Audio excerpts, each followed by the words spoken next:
दोस्तों, way to learn में आप सभी का स्वागत है। आज हम लोग चर्चा करते हैं 30 वर्षीय युद्ध के बारे में। 30 वर्षीय युद्ध 17वीं सदी की यूरोप की एक महत्वपूर्ण घटना है। यह 1618 से 1648 ईस्वी तक लड़ा गया था। इसने आधुनिक पश्चिम के उदय की प्रक्रिया को पूरा किया। यद्यपि यह युद्ध धार्मिक मुद्दे पर लड़े गए थे, किंतु शुरू से अंत तक धर्मनिरपेक्ष मुद्दा ही इस युद्ध को प्रभावित करते रहे। तो ये हम लोग भूमिका देख लिए। अब हम लोग देखते हैं 30 वर्षीय युद्ध का क्या कारण था, इसमें किस किस चरण में और किस तरीके से 30 वर्षीय युद्ध आगे बढ़ा, फिर इससे क्या पूरे विश्व पे या यूरोप में इससे क्या परिणाम निकल करके आए। तो हम लोग सबसे पहले देखते हैं कारण भी आप लोग देख रहे होंगे, 4 पार्ट में मैं बांट दिया हूँ। पहला कारण है रोमन कैथोलिक चर्च और प्रोटेस्टेंट के मध्य आंतरिक विवाद। ठीक है, रोमन कैथोलिक चर्च और प्रोटेस्टेंट के मध्य आंतरिक विवाद के कारण 16वीं सदी का यूरोप अशांत रहा था, और इन्हीं लोग दोनों में विवाद के बाद 1555 ईस्वी में ऑक्सफोर्ड की संधि हुआ। इसी संधि में ये 30 वर्षीय युद्ध का बीज बो दिया गया। ठीक है, इस संधि में स्वीकार किया गया कि राजा का धर्म ही जनता का धर्म है, यानी जनता का कोई धर्म नहीं है, कोई हित नहीं है। जो राजा जनता के लिए धर्म तय करेगी, या तो कैथोलिक धर्म हो या जर्मन धर्म हो या प्रोटेस्टेंट धर्म, जिस शासक बना उसी का धर्म जनता पे थोपा जाएगा। ठीक है, तो ये इंपॉर्टेंट बना और ये युद्ध का कारण बना। ठीक है, संधि द्वारा सिर्फ रोमन कैथोलिकों और लूथरवादियों को ही मान्यता दिया गया, काल्विनवाद को नहीं दिया गया मान्यता। रोमन चर्च की संपत्ति के अधिग्रहण पर रोक लगा दिया, किंतु जर्मन के प्रोटेस्टेंट प्रांतों में जब्त किया गया। इसी के फलस्वरूप दोनों में संघर्ष हुआ। ठीक है, अपना अपना यानी रोमन चर्च और प्रोटेस्टेंट दोनों अपना अपना एक संघ तैयार करने लगे। यही संघ तैयार करने के कारण ये युद्ध आगे की ओर बढ़ चला। दूसरा कारण हम लोग देखते हैं राजनीतिक कारण। राजनीतिक कारण क्या रहे थे? 17वीं सदी का सभी युद्धों का मुख्य कारण हैब्सबर्ग और बूर्बो वंश के संघर्ष था। ठीक है, हैब्सबर्ग प्रारंभ में ऑस्ट्रिया का शासक था। हैब्सबर्ग का प्रधान पवित्र रोमन साम्राज्य का भी प्रधान हुआ करता था। ठीक है, उस समय चार्ल्स पंचम के दिनों में हैब्सबर्ग के विभिन्न शाखाओं ने स्पेन, नीदरलैंड, फ्रेंच काउंटे, मिलान आदि पर अधिकार कर लिए। यही अधिकार करने के फलस्वरूप हैब्सबर्ग का विस्तार हुआ और फ्रांस के बुर्बो शासकों के आंखों में एक कांटा गड़ने लगा। हैब्सबर्ग वंश का पूरे पश्चिमी यूरोप में विस्तार होने लगा। वही फ्रांस के जो बोर्बो वंश थे उनको ये अच्छा नहीं लगा और यही युद्ध का कारण बना। ठीक है, फिर देखेंगे बाल्टिक राज्यों की महत्वाकांक्षा और बाल्टिक समुद्र में बढ़ता हुआ व्यापार। बाल्टिक समुद्र से होने वाला व्यापार पर डेनमार्क का नियंत्रण था, अतः स्वीडन भी एक सैनिक व्यावसायिक शक्ति के रूप में उदित हो रहा था और क्षेत्रीय महत्वाकांक्षा भी बढ़ रही थी। यही कारण है कि यह व्यवसाय बढ़ते जा रहा था और उसका बाल्टिक समुद्र में होने वाला व्यापार डेनमार्क के नियंत्रण में था और नियंत्रण में सभी अपना अपना व्यापार पर कब्जा करना चाह रहे थे। यही कारण था कि 30 वर्षीय युद्ध की ओर आगे बढ़ा। इसके अतिरिक्त यूरोप में अनेक राज्य अपना अपना व्यापार बढ़ाना चाह रहे थे। अपना अपना व्यापार बढ़ाने के कारण ये युद्ध आगे की ओर बढ़ना शुरू हो गया। नेक्स्ट देखिएगा हम लोग तात्कालिक कारण। पवित्र रोमन साम्राज्य जो मैथियस थे, मैथियस द्वारा बोहेमिया में अपनी स्थिति को मजबूत करने का प्रयास किया गया। बोहेमिया में, ठीक है, हैब्सबर्ग लगभग एक शताब्दी से बोहेमिया का अधिपति था, किंतु चेक निवासी अभी भी अपने राजा द्वारा शासित हो रहे थे। अपने राजा द्वारा शासित होने के कारण उनके खिलाफ इनके मन में था। 1618 ईस्वी में बोहेमिया की गद्दी खाली हुआ तो मैथियस ने अपने संबंधी अस्टीरिया ड्यूक फर्डिनेंड को राजा बनाने का षड्यंत्र रचा।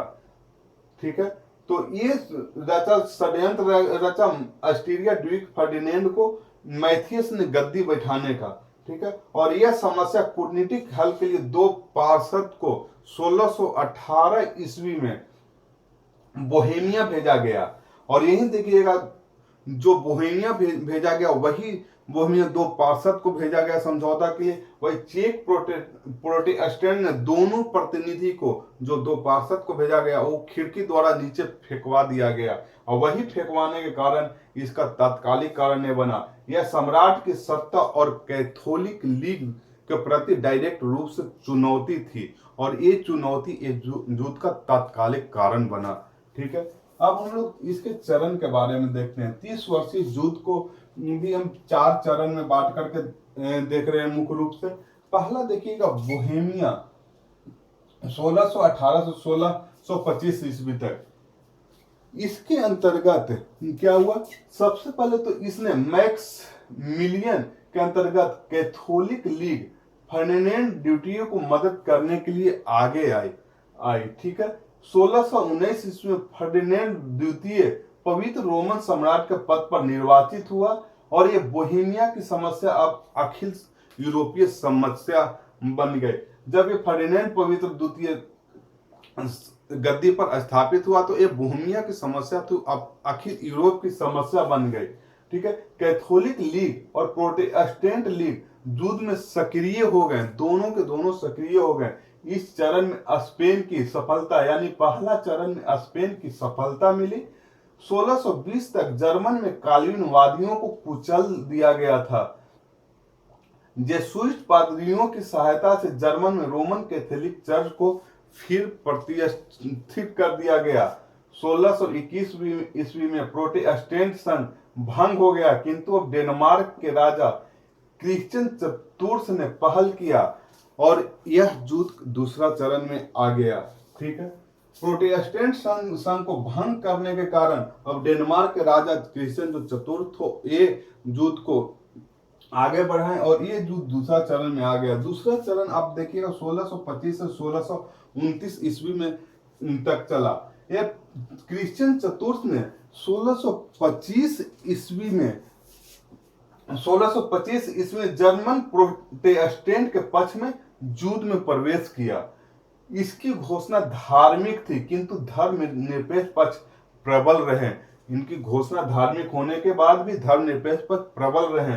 जर्मन के कुछ धर्म प्रांतों पर कब्जा कर छोटे बेटे के लिए राज का निर्माण करना चाह रहे थे। यह उत्तरी सागर के बंदरगाहों पर भी कब्जा करना चाह रहे थे।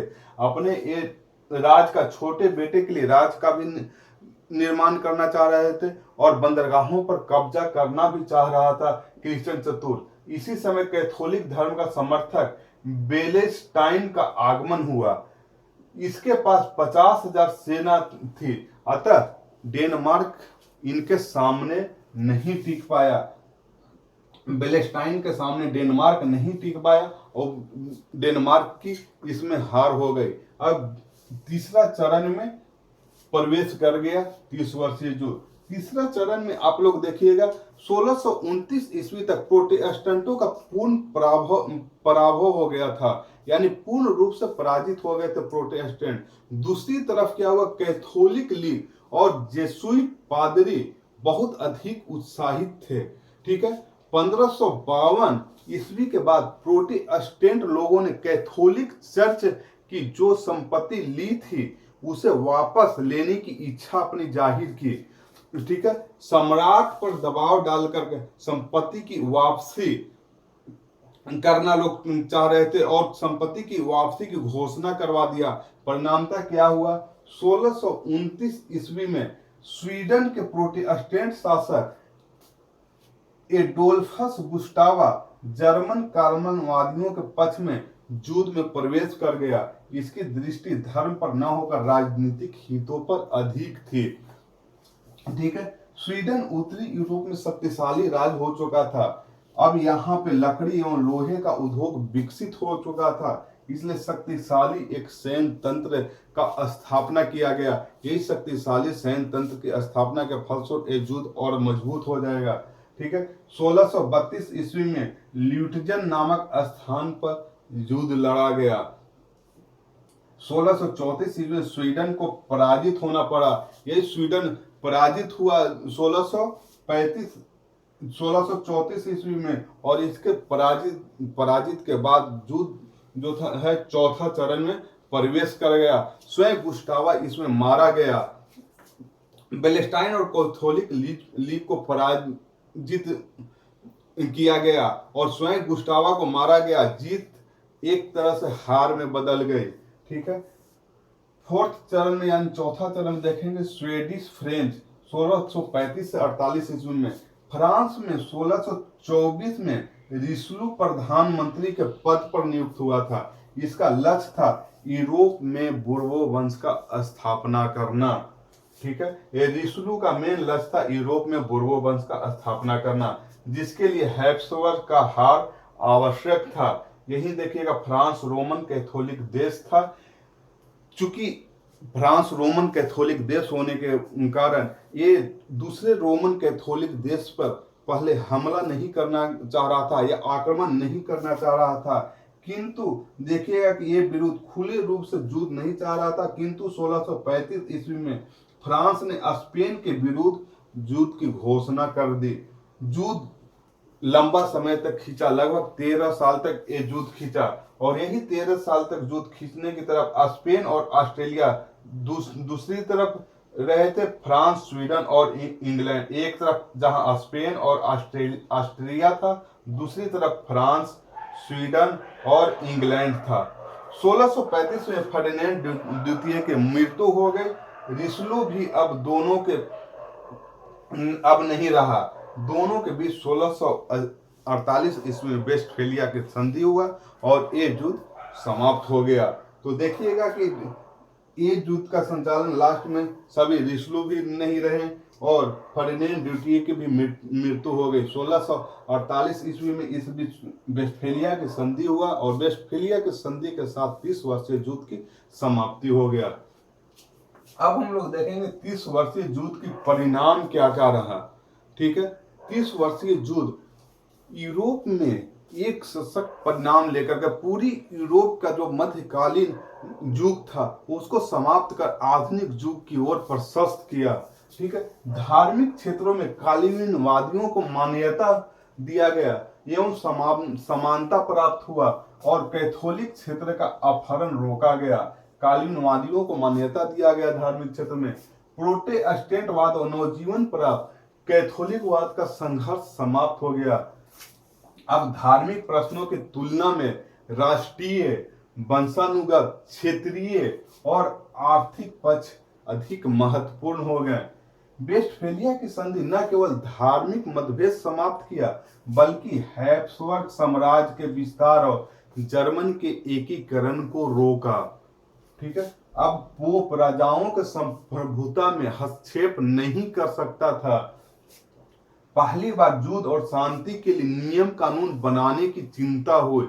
इतना लंबा संघर्ष खिंच गया तो इस युद्ध के बाद ही पहली बार अंतरराष्ट्रीय शांति के लिए कुछ नियम बनाने की आवश्यकता महसूस हुई। इसी समय देखिएगा अंतरराष्ट्रीय कानून, असैनिकों की सुरक्षा, घायल, बीमार, युद्धबंदियों के इलाज एवं सुरक्षा के लिए कानून बनाए गए।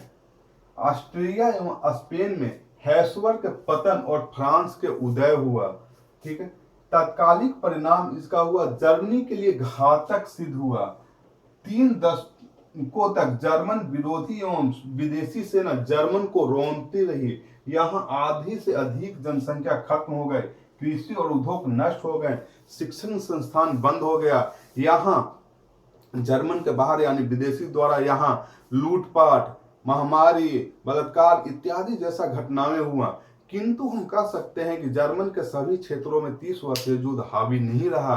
30 वर्षीय युद्ध जर्मन के पार्टिकुलर किसी एक क्षेत्र में हावी रहा होगा, इसलिए वहां जर्मन के सभी क्षेत्रों में ये प्रभावित नहीं रहा होगा और वहां पे हर एक क्षेत्रों में लूटपाट और डकैती जैसे और अपहरण जैसे कांड नहीं हुए होंगे। वहां पे पूरे जर्मन में कृषि क्षेत्र बर्बाद नहीं हुआ होगा। तो ये सब आलोचना में पूछे तो ये सब हम लोग डाल सकते हैं। ठीक है, तो ये जर्मन को पूरे क्षेत्र को नहीं प्रभावित किया होगा, किसी एक क्षेत्र में ये प्रभावित किया होगा। ठीक है, अब देखेंगे राष्ट्रवाद एवं पूंजीवाद का विकास हुआ। फ्रांस, इंग्लैंड, नीदरलैंड में तेजी से विकास हुआ राष्ट्रवाद एवं पूंजीवाद का। 1648 ईस्वी के वेस्टफेलिया की संधि जर्मन राज्यों को प्रगति और मुक्ति के रास्ते में अग्रसर किया। ठीक है, यूरोप में धर्म युद्धों का अंत हुआ। अब प्रोटेस्टेंटवाद और कैथोलिक सुधार अस्थायी तत्व बन गए। यह मध्य युग और आधुनिक युग का संक्रमण दिखलाता है। मध्य युग और आधुनिक युग के संक्रमण 30 वर्षीय युद्ध साबित हुआ। मध्य युग को खत्म कर आधुनिक युग में प्रवेश कराया लोगों को। इसके बाद ही देखिएगा फिर औद्योगिक क्रांति वगैरह होगा। मध्यकालीन परंपरा, रूढ़ियां आदि लुप्त हो रहे थे इस समय। ठीक है, धार्मिक तनाव या तो खत्म हो गए या तो कोई हल निकाला गया। ठीक है, वेस्टफेलिया की संधि में सभी यूरोपीय राज्य अंतरराष्ट्रीय विधि के अनुसार समान हो गए। उन राज्यों को अपनी जनता एवं अपने क्षेत्र पर पूर्ण नियंत्रण का अधिकार मिल गया। अब आधुनिक राज्य व्यवस्था की शुरुआत हुई। 30 वर्षीय युद्ध उस प्रक्रिया को पूरा कर दिया जो पूर्ण जागरण, धर्म सुधार इत्यादि आंदोलन के साथ यूरोप में प्रारंभ हुआ था। तो एक तरह से समझ सकते हैं और कह सकते हैं 30 वर्षीय युद्ध आधुनिक युग में प्रवेश कर गया या मध्य युगीन संस्थाओं को तोड़कर आधुनिक युग में वह स्थिति को दर्शाता है जो पूर्ण जागरण और धर्म सुधार आंदोलन में जो बाकी रह गए थे उसको 30 वर्षीय युद्ध पूरा किया और आधुनिक युग में प्रवेश किया। यूरोपीय समाज को मिल रहे